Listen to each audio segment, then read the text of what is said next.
Bozo'nun gerçek yüzünü gördük. Yani Bozo, Haydar Ali'den şüphelense bile Ceylan'la olan ilişkisini bilmiyor. Fakat Ceylan'ın geçmişine dair şüpheleri olduğu da açık. Zaten Bozo'nun zaafının Ceylan olduğunu aslında geçen bölüm anlatmıştım. Biliyorsunuz ki Ceylan olayı ortaya çıktığında ortada kardeşliğe dair hiçbir şeyin kalmayacağı kesin. Fakat bu bölümde bunun ihtimalinin bile Bozo'yu nasıl bir adama dönüştüreceğini gördük. Yani Bozo'yla Haydar Ali ileride gerçekten düşman olacaklar. Sonuçta Bozo'nun burada ihanete uğradığını düşünmesi de aslında oldukça normal. Sonuçta birisi en güvendiği dostum dediği adam, diğeri ise ömrüm dediği kadın. Zaten Ceylan bile Haydar Ali'ye Bozo'yu seviyorum diyerek yalan söyledi. Çünkü hayır deseydi hem kendisi açığa çıkacaktı hem de Haydar Ali'yi hala sevdiğini açık ederek işlerin daha da karışmasına sebep olacaktı.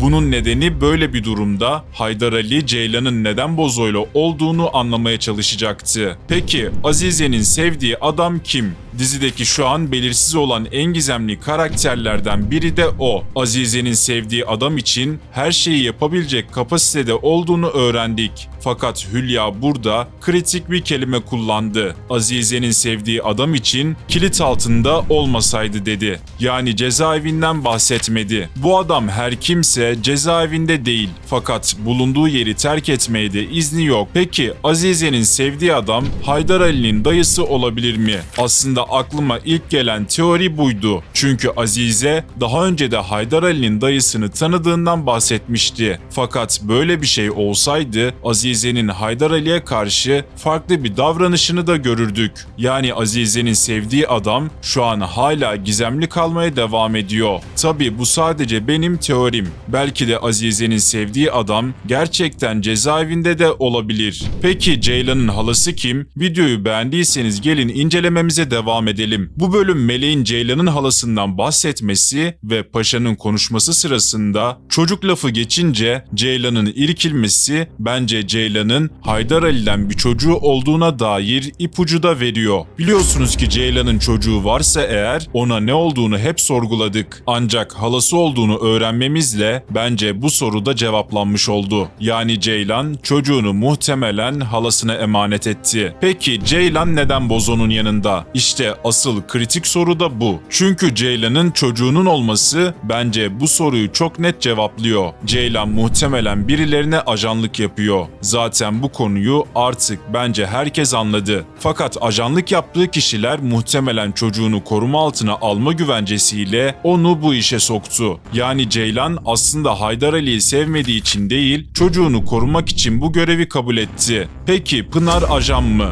Biliyorsunuz ki Yılmaz istihbaratın içinde farklı klikler olduğundan zaten bahsetmişti. Pınar'ın da sürekli Yılmazların teklifini reddetmesi ve narkotik müdürü olmasına rağmen Paşa'yla bir ilişkisi olması açıkçası şöyle bir teori doğuruyor. Pınar muhtemelen istihbarat içindeki farklı bir kliğe çalışıyor olabilir. Bu yüzden de aslında Paşa'yla yakınlık kurarak yeraltı bağlantılarını çözmeye çalışıyor. Çünkü Bozo bu sırrı bilen diğer kişinin Paşa olduğunu Haydar Ali'ye söyledi. Yani Pınar aslında en başından beri başka birilerine çalışan bir ajan olabilir. Bu yüzden bence buradan bir ters köşe yiyeceğiz. Peki Yılmaz'ın planı ne? Yılmaz'ın planı yer altına girmek. Yılmaz bu bölümde çok net bir şekilde Haydar Ali'nin asıl görevinin yer altına girmek olduğunu açıkladı. Bu yüzden de Haydar Ali'nin açığa çıkmaması için her şeyi riske ediyorlar. Aynı zamanda Bozo da aslında bu yüzden korunuyor. Çünkü Yılmaz açıkça yer altına inene kadar Haydar Ali'nin açığa çıkmamasını ve Bozo'nun ölmemesi gerektiğini vurguladı. Peki Melek olanların farkında mı?